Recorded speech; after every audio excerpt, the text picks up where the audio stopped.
Estamos de volta para o nosso último bloco aqui do Roda de Entrevista, que hoje está conversando com o médico psiquiatra Jim Aliuntar. A gente estava conversando aqui no intervalo para a gente falar de um outro assunto agora, que é a questão da psicopatia. A gente tem um monte de psicopata do nosso lado e não sabe, doutor. E pior é que a gente tem aí a imagem daquele psicopata do serial killer, daquele que mata, enfim, daquele que esconde o corpo. Mas não é só isso, né? Tem aqueles que são mais leves também e que acabam estando ali do nosso lado. Sim. A psicopatia, ela é uma doença caracterizada pela dificuldade de empatia, ou seja, de identificação com o próximo. Ou seja, o psicopata, ele não consegue perceber que na pele do outro poderia ser ele. O outro é o outro, eu sou eu. Não fazendo mal para mim, eu não tenho problema com o mal que aconteça com o outro. Essa capacidade de identificação com o semelhante é que configura a psicopatia. E a gente tem vários níveis. Os serial killers, eles geralmente são os psicopatas graves, que além de não se identificar com o sofrimento alheio, ou seja, eles não estão nem aí pelo sofrimento alheio, eles ainda sentem prazer em fazer sofrer. E esse prazer a nível mórbido demais, né? Mas nós temos, no nosso cotidiano, pessoas que têm comportamentos psicopáticos, digamos assim, que nós chamamos também de antissociais, ou seja, que infringem as regras sociais. Se eu tenho, por exemplo, no meu trabalho, uma regra social, ética, na verdade não tem lei escrita sobre isso, mas é da ética que eu não posso, por exemplo, passar o colega para trás do meu trabalho para tomar uma vantagem e ter uma promoção que ele que teria, por exemplo. Eu sei eticamente que eu não posso fazer isso, mas eventualmente a pessoa pode fazer isso, mas ela vai ter para com essa outra pessoa que ele fez o mal uma indiferença. Nossa, ele não se coloca no lugar do outro que ele subtraiu a oportunidade. Então, a gente vê isso acontecendo cada vez mais, o quanto mais a sociedade estimule a concorrência, quanto mais a sociedade estimula a valorização do ter e não do ser, não do sentir-se bem. Então, a violência que a gente vê nas ruas, ela não é à toa. Então, existe esse culto da indiferença pelo próximo, pela outra pessoa. Então, pessoas que não necessariamente são psicopatas, mas cometem crimes, né, de uma certa forma, estimuladas por essa cultura da criminalidade ou da desvalorização do sofrimento das outras pessoas. Doutora, a gente está vivendo numa época que eu acho que existem muitos transtornos mentais, muitos problemas de saúde mental que estão aí e as pessoas de repente não conseguem reconhecer, não sabem quando elas precisam procurar a ajuda de um médico. Por exemplo, quando a gente está falando de estresse. Todo mundo trabalha muito hoje em dia, corre demais, vai para um lado, vai para o outro, pega carro, vai para a escola, enfim. É uma correria sempre, a pessoa nunca está... Às vezes chega num nível de estresse que fica estafado. E talvez não busca uma ajuda, não busca uma terapia. Qual que é a saída para esse processo? É aquilo que a gente já falou lá no início, é de repente manter um ritmo menos acelerado? Mas como, né, manter esse ritmo? Então, a ansiedade, ela é a doença do medo, é o medo das coisas darem errado. Se eu estiver trabalhando aqui numa empresa, num maquinário aqui, eu tenho uma máquina para eu tomar conta, né? Ela tem uns 3, 4 botões, uns parâmetros para eu observar, tá bem. Aí eu aumento, eu coloco 2 máquinas, aí eu coloco 3 máquinas, coloco 4, coloco 8, coloco 12 máquinas à minha volta, eu tenho que controlar todas. Ou seja, a minha percepção de que alguma coisa vai dar errado no funcionamento dessas máquinas é muito maior. Então, assim é a vida moderna. Então, antigamente, né, assim, uma vida mais simples, rural, talvez, eu tinha pouca coisa para controlar, era a minha agricultura, era o carro. Hoje em dia, não. Hoje em dia, eu tenho o curso de pós-graduação, eu tenho o filho na escola, eu tenho a alimentação, eu tenho a violência, eu tenho, muitas vezes, 2, 3 empregos, 3 jornadas de trabalho. Então, esse aumento E ainda tem de academia, estímulo, academia, esse aumento de estímulos e de frentes de atuação faz com que cada vez mais a gente tenha a percepção que eu não vou dar conta de controlar todas elas. E alguma delas vai sair fora do planejado e ter uma consequência desastrosa. Então, o que a gente tem que observar é que até onde eu consigo, até onde eu posso, será que eu não estou arrumando atividade demais? Será que não era melhor tirar um pouquinho e melhorar a minha qualidade de vida? Ou eu vou ficar nesse estresse todo, muitas vezes ganhar um pouco melhor para isso, mas ter uma péssima qualidade de vida? Muito questionado hoje em dia isso em relação às crianças. Então, será que está certo eu pegar, colocar no balé, no judô, na capoeira, na escola, no inglês, no alemão, né, na natação? E aí aquela criança fica o dia inteirinho, não brinca, não é criança, não vive a infância. E aí cresce crianças muito cobradas, né? Olha, a nota do inglês não está boa, né? Olha, né? Então, a gente tem que questionar a qualidade, o tipo de vida que a gente leva e a qualidade que a gente está levando, né? Então, isso é colocado em pauta na psicoterapia, por isso que a psicoterapia é interessante, porque será que eu realmente preciso trabalhar em 3 jornadas de trabalho? Será que a qualidade de vida que eu tenho levado nos últimos 10 anos trabalhando dessa forma está compensando? Né? No final das contas, eu vou olhar, eu consegui pagar minha casa, mas e eu vivi? Né? Eu me sinto bem com isso? Eu vou estar na minha casa própria, ou seja, ou no meu carro próprio, ou no carrão do ano, e vou me sentir frustrado dentro dele, né? Por não ter conseguido investir na minha qualidade de vida, em crescimento humano, em perspectivas digamos assim, intelectuais, artísticas, espirituais, né, digamos assim.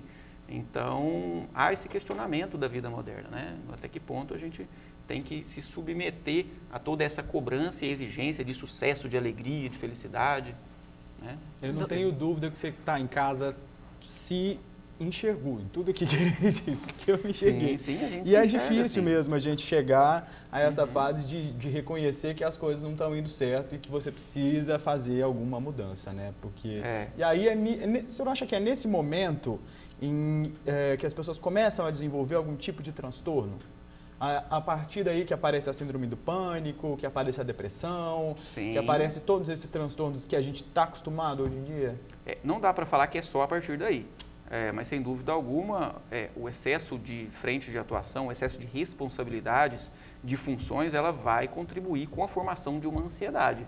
A pessoa pode lidar com aquilo por um tempo razoavelmente bem, mas pode chegar a uma altura do campeonato em que ela não aguenta mais, ela, né, não tem tempo para fazer atividade física, né, não convive com a família, não tira férias. E aí até quando isso vai se sustentar? E aí ele desenvolve uma depressão, uma ansiedade, que aí tem que parar tudo. Né? Então, a gente recomenda que as pessoas sempre questionem toda essa pressão cultural do dinheiro, do sucesso. Né?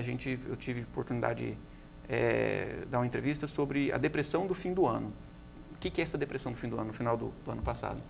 Porque o Natal, o Ano Novo, é um momento em que a sociedade, a mídia, todas as pessoas, eles cultuam muito a alegria, a felicidade, a confraternização, a esperança do ano novo. E muitas vezes essa proposta social, ela encontra um vazio dentro da própria pessoa. Não estou sentindo essa alegria toda do Natal, não. Nossa, está todo mundo falando que está alegre, tal, nem sempre está, mas eu estou muito frustrado. Né? Por quê? Porque não tem essa satisfação para com a vida para compartilhar daquele momento. Então, muitas vezes, a gente vê isso em consultório, há uma piora da ansiedade, há uma piora da tristeza, da depressão nesses finais de ano, né? Justamente por essa pressão de estar sentindo feliz, de estar sentindo alegre, de postar foto sempre alegre, né? Sorrindo, né? De sucesso no carro e tal. Mas que a sociedade hoje também meio que obriga as pessoas a serem felizes, né? A serem bem-sucedidas, completas, terem uma família bonita, não sei o quê. Um controle tudo emocional. muito Exatamente. Sim. A gente tem essa questão das redes sociais contribui para isso, doutor, na opinião do senhor? Demais. Essa questão da exposição do modelo perfeito? Sem dúvida alguma.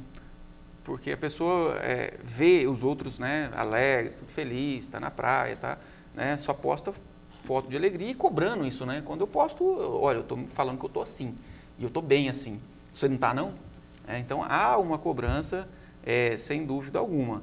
E há essa necessidade, muitas vezes, da pessoa mostrar isso e viver num mundo virtual, muitas vezes, num mundo irreal, de demonstrar aquilo que não está sentindo na realidade. Isso aumenta muito a frustração íntima. Então, tem até um outro tema interessante também, que é a nomofobia, né, que é a dependência de equipamento eletrônico, configuram como dependência de redes sociais ou dependência de jogos, né, as meninas muito dependentes de redes sociais e de jogos, e mostra que dá prazer postar foto de si mesmo, dá prazer mostrar que está bem, né? Então, muitas vezes isso vira um vício, ou seja, o circuito da recompensa nessas pessoas é ativado na hora que ele posta uma fotinha lá na internet, aí ela fica só postando, posta um selfie, recebe um elogio e está tudo, isso, tá tudo, nossa, tô isso, feliz. e continua Já postando, pensa na próxima e tem aquilo selfie. como uma fonte de prazer, ou seja, aí ela perde as outras fontes de prazer e fica muitas vezes só naquilo ali. Doutor, voltando sim. a falar da psicopatia, certa vez eu assisti a um filme francês chamado Genealogia de um Crime, que era com a Catherine Deneuve. No tribunal do júri, ela defendia um rapaz acusado de vários homicídios e quando ela foi traçar o perfil do réu, ela identificou que quando criança ele gostava de maltratar animais. Isso é muito comum hoje, crianças gostarem de maltratar animal, fazer aquelas brincadeirinhas de médico. Isso pode ser um indício que a pessoa via adulto ser um psicopata? Sim. Eu tive, inclusive, ontem, numa entrevista numa rádio, falando a respeito do TOD, que é o transtorno opositor desafiador, que é um tipo de transtorno infantil, e o transtorno de conduta, que seria a pré-psicopatia. O transtorno de conduta é a criança ou adolescente, né, antes dos 18 anos, que provavelmente vai desenvolver uma psicopatia na vida adulta. E esses sinais, eles aparecem na infância. Então, essa dificuldade de identificação com o outro, de se colocar na pele alheia, aparece desde a infância. Então, ele pega o gatinho, ele maltrata, ele torce a perna com alicate, aperta o rabo, né? Mata, muitas vezes. Fica feliz de matar um passarinho que tá voando. Fica feliz e muitas vezes dissimula, né? Fala, não sei e tal, e não demonstra arrependimento disso, muitas vezes maltrata o irmão, a irmãzinha menor, né? Então, isso tem que ter um sinal de alerta. Opa, né? Meu filho está desenvolvendo isso, deixa eu, né, tomar os meus cuidados, porque quanto antes houver uma intervenção, que ela é predominantemente psicoterapêutica, não existe comprimido, remédio que trata transtorno de conduta ou transtorno antissocial, que é a psicopatia. Na verdade, é um conjunto de ações psicossociais que vão resultar numa melhoria do comportamento. Mas, assim, ter empatia, se identificar com a pele alheia, geralmente não. Essa capacidade no psicopata mais grave, ela é totalmente perdida. O que acontece é que, com estratégias sociais, principalmente de policiamento, ele vai frear as atitudes antissociais. Ele vai começar a respeitar um pouco mais as regras sociais por saber que está sendo observado. Porque apesar de não ter empatia, não querer bem para o outro, ele quer muito bem para si mesmo. Ele não quer sofrer. Ele não tem, um psicopata não tem sofrimento. Um psicopata depressivo não existe. Né? Porque ele não tem sofrimento com as coisas. Para ele está bom, ele tem os benefícios dele. Os psicopatas, eles são geralmente muito inteligentes, muito persuasivos, muito simpáticos. Então, a gente tem o estereótipo, né, do psicopata, cara de esquisitão, esquisito, anda duro. Não. Mas tem os charmosos. Charmosos, né, sedutores, muito inteligentes. Eles jogam a vida como um jogo, né, como um xadrez. E ele tem as pessoas como peças no xadrez. Então, ele movimenta a pessoa para cá, tem uma atitude aqui, extremamente manipuladores, né? Então, isso muitas vezes se manifesta desde a infância. Agora, qual que é a diferença do transtorno opositor, desafiador, e do transtorno de conduta, que vai gerar a psicopatia? O opositor desafiador, ela é uma criança que tem um impulso muito agressivo nas suas frustrações, ou seja, nas negativas, ou seja, eu quero, não posso, nossa, quebra tudo, faz birra e tudo, mas daqui a pouquinho ele se arrepende. Ele demonstra sentimento. Assim, tem casos muito graves, né, de uma criança que dá muito trabalho, é mandado, né, expulso de escolas, merece uma intervenção muito grande, tem medicação que ajuda nisso. mas ele se arrepende depois, ele vê que estava errado. Agora, o transtorno de conduta não. Ele não se vê errado. Ele sempre exclui a culpa dele e coloca a culpa no outro. Ah, foi ele. Ah, não, mas você furtou, você assaltou, você tem 12 anos, você assaltou mão armada, matou. Ah, não, mas ela estava andando naquela rua lá, ela estava pedindo para ser assaltada. Assim, não tem culpa, né? Assim, a gente vê isso nos casos mais graves, né? Assim, doutora, no discurso. A gente está terminando a nossa entrevista, temos ainda uns 3 minutinhos. A gente falou de obesidade, falamos aí dos transtornos da atualidade, né, da depressão, enfim, de tudo. Eu queria que você deixasse um recado para essas pessoas que estão em casa e de repente não estão sentindo que precisam de buscar ajuda, ou de repente estão sofrendo por algum motivo, mas não sabem por quê. Ajuda médica, ajuda psiquiátrica é fundamental até mesmo para poder entender o que ela está passando, né? O que ela está sentindo. Sem dúvida alguma. A gente não pode se sentir satisfeito com o sofrimento. A gente tem que tentar, todo sofrimento humano, ele tem que haver um movimento na tentativa de diminuí-lo, pelo menos, se não de eliminá-lo. Então, sempre que a gente tem um sofrimento, seja ele qual for, há necessidade da pessoa buscar um auxílio. A gente tem toda uma humanidade que se baseia numa ciência, que se baseia em evidências muito bem nítidas. Então, eu tenho que ter a humildade de reconhecer que eu preciso da ajuda de alguém que estudou um pouco mais aquele respeito. O meu carro estraga, eu não vou abrir o capô dele e tentar emendar fio lá, eu não sei mexer com carro. Então, quer dizer, eu tenho que procurar um mecânico. Então, eu tenho que ter a humildade de saber que eu não sei mexer com aquilo. Meu filho está dando trabalho em casa, né? Eu estou compulsivo alimentar demais, eu estou tentando dieta já tem tantos anos, eu não consigo perder peso. Né? Que tipo de auxílio eu posso procurar? E não se dá por satisfeito com o insucesso nesse sentido. Nesse sentido pessoal, digamos assim. A gente sabe, até estive comentando antes da gente iniciar o bloco, né, que talvez nas doenças psiquiátricas, mais do que as outras especialidades médicas, a informação, o conhecimento, né? A autopercepção, o autoconhecimento, ele seja talvez 90% do tratamento. Doutor, mas tem uns 10% aí que é necessário que a pessoa busque um auxílio, a medicação pode ajudar. Tá certo. Olha, a gente agradece muito a participação do senhor aqui.